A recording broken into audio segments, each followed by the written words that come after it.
5M TV Sénégal seen YouTube bu am solo abonnez-vous ci 5M TV Sénégal ndax ngay am ay vidéo yu am solo. amati mbégteeg bànneex di ànd ak yéen ñu tàmm tànn ñu duñu teewlu ci 5M TV Sénégal jërë ngeen jëf.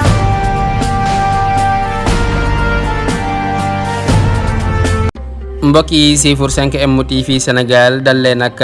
jàmm ci xibaar lu soxal mbirum Serigne Assane Mbacké Pastef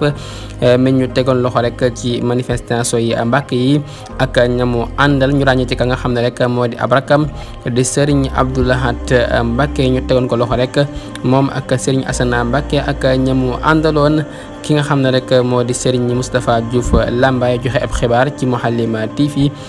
di wax ne rek ka nga xam ne moo di Serigne Assane Mbacké ak ñamu àndal jamono ji nag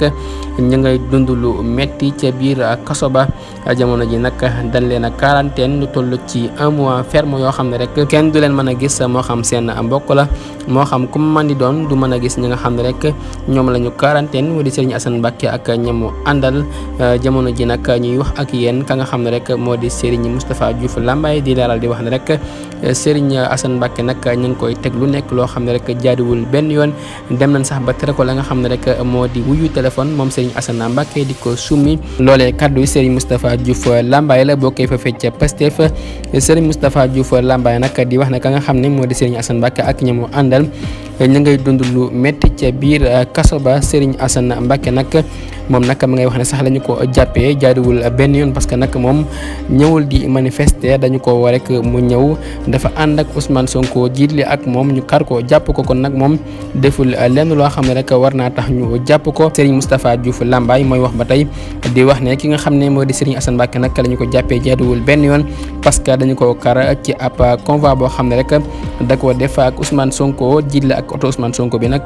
ñu jàpp ko moom Serigne Assane Mbacké xanaa dañ ko yab rek parce que nag ñi nga xam ne ñoo wootee mbir moomee kan jàpp leen kenn téyewu leen xanaa kay Serigne Assane Mbacké rek dañu yëpp téye leen ca kaso ba waaye ñi nga xam ne rek ñoo wootee mbir mi nu mel kenn téyewu leen kenn jàpp leen loolu nag kaddu yi Serigne Moustapha Diouf Lambaye la yëkkati ay kaddu ba tey di ko jëmee ci ka nga xam ne rek moo di président Sall kaddu yu tàng jër di ko jëmee ci moom di wax ne rek ki nga xam ne moo di Macky Sall moom dina dem sax bay topp nit ci ab bàmmeelam parce que nag moom